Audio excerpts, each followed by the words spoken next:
Testo 557s. They're the brand new ones. My plan is I'm gonna build out this whole system and I'm gonna get a case to where I've got every one of their tools and I can connect it all to the phone and I can check everything seamlessly. Gauges, there's 5-6 different types you can get. Really? Oh yeah, you got analog and digital, and then there's some gauges where your phone is your gauge.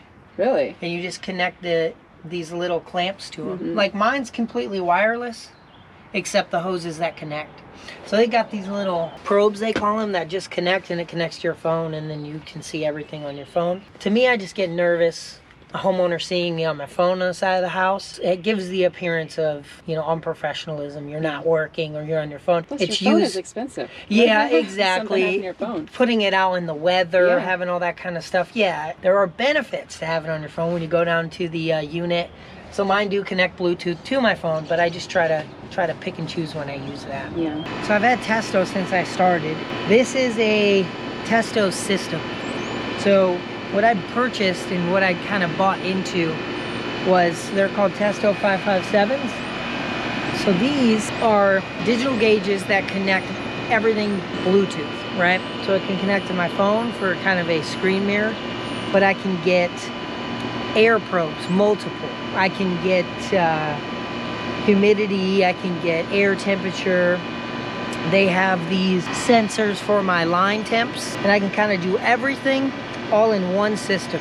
It can give me reports, printouts for homeowners. I can save names. If I see something, for example, my plan to use it is if I see something now and I'm adding refrigerant to this call, I'm gonna save a report to then the next year I come back out, I can see what I saw last year to the exact, and then compare it to what I'm seeing now. They also do all the math for you, you know, again, efficiency. While I'm in looking at other things, it'll kind of do all the math for me. It'll tell me my superheat, subcooling based on outdoor temperature in real time. So I'm not taking a temperature off my phone, I'm actually taking a direct temperature of the air directly around that unit. Then the last reason I bought it is for this right here. It's got a vacuum port, which is a larger 3/8 vacuum port connection. It's got what's called the decay test, and it's got what's called a vacuum test. So I can pressure test systems and it'll do the work for me and tell me if I have leaks. I can pull vacuums, it'll tell me if I have leaks. So it is basically an all-in-one refrigeration dream, in my opinion. I have not got the whole set just yet. I'm still working towards that. You know, I had to talk the wife into letting me get these anyways, but yeah, as I go, I'm gonna get probably 3 more of these so I can put them on the return and supply side of the system. I'm gonna get one out here and one inside checking wet bulb, all in real time, where it'll tell me exactly what it wants to see and constantly adjust as the house gets colder. The clouds come in, it'll constantly adjust. So I love the quality of Testo, and yeah, I'm personally a big fan. So it's gonna tell me my refrigerant type, and this is just a screen that's mirroring everything. And then I can go to my menu and hit what's called target superheat and connect my smart probe to it, and then now it's reading this probe in real time, telling me the temperature in the wet bulb, how it's reading everything out in real time. I gotta go in and take one reading of the wet bulb temperature inside, and then I'll have my numbers and we can get an indication on if we are charged properly or not. So you have one inside too? Or you just went in? No, I just went in to grab it. Okay. So ideally I'm gonna look for another one of these and get one of them ordered, so I can have one inside and one outside. So then I've got 2 probes connected, and it'll tell me indoor temperature on wet bulb, outdoor temperature on wet bulb, to give the perfect reading. So before, there's a plus or minus a percentage, which is generally 5%, they say, plus or minus 5. You're kind of going off of the temperature outside, based off the weather app or whatever probe you have. Could be 80 here, but you get in the shade and it's 50. You know, I kind of want it to be in real time. It's cloud cover, it comes over and I see it drop, things like that. Indoor wet bulb, as the house gets colder, it starts to run the air conditioner, dehumidifies a little bit. What if I had it on for 20 minutes and it drops a few? So I want to know those things as I'm going. It's giving me a really good idea in real time where my refrigerant's supposed to be.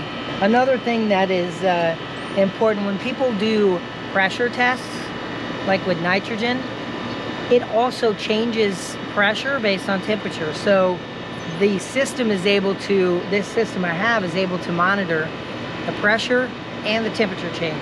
Therefore, I'm not thinking I have a leak because my pressure's dropping. It's actually like, no, it's dropping because of the temperature. So this does it for me, and it's a lot more accurate than me going rule of thumb on everything, you know. So this is probably the reason I bought it.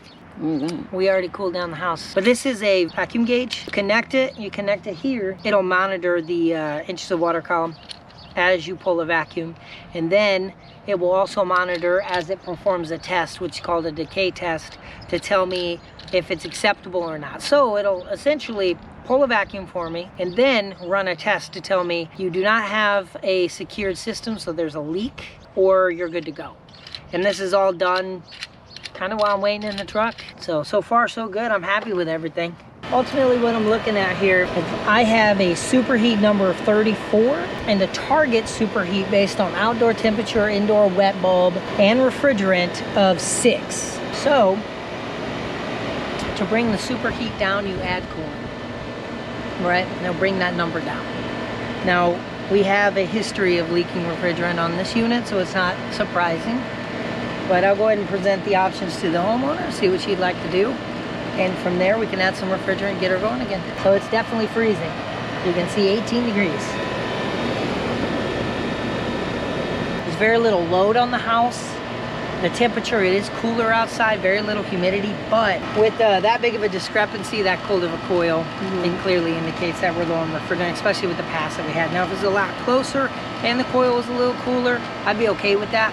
I'm not so much worried about the saturation temperature, more worried about my superheat number right now. So she did decide that she wants to add refrigerant to the system.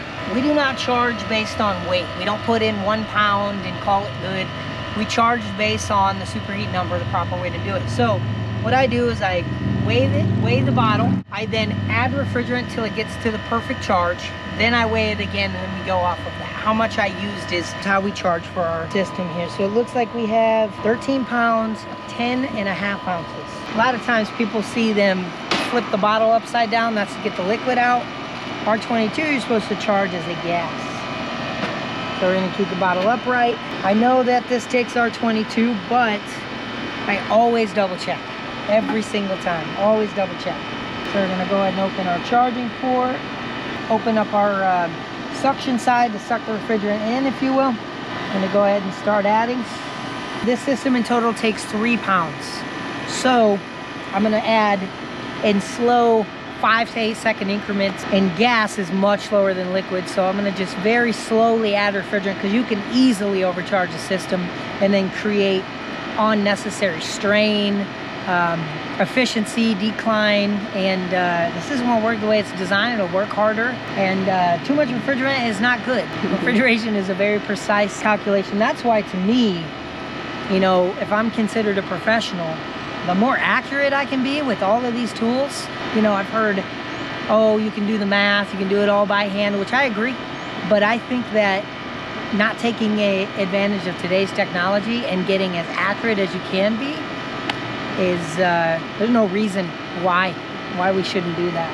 So I'm a big fan of taking advantage of all the new technology today to make sure that my calculations and what I'm telling a homeowner is validated, and when I walk away, I'm very confident that what I did was right. I want a perfectly charged system if I can. But again, this is why I love these things, because now I can see in real time how much I'm adding, how much it needs.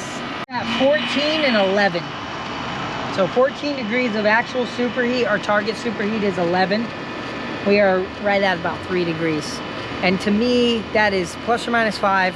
I'm very happy with that number, especially because, like I explained before, it's a really small unit and we can quickly overcharge the unit. So going really slow, taking it in small increments are important. So therefore, now that I'm within 3, I don't want to add a little bit more, overshoot it, and then we're talking about backing some out. So I'm very happy with that 3 degrees, and we're gonna go ahead and close it off, remeasure, and kind of see how much we put in. Coil temperature's already gone way up too, so that's really good. 7 ounces. 7 ounces of refrigerant got us right to where we needed to be. When it takes 3 pounds, small leak will make a big difference. It's kind of crazy. Some units, I mean, we're 2 pounds short, and they don't even know. This unit, 7 ounces, and we're freezing up. So it's pretty cool. Put all the refrigerant back into the system. Shut off my probes. Get everything cleaned up. I probably scoured the internet for 100 reviews before I buy it. I'm definitely a researcher. I looked at all the competition, kept looking at what they offered compared to what these had. I just found that what I wanted to do every day and what this did worked best for me.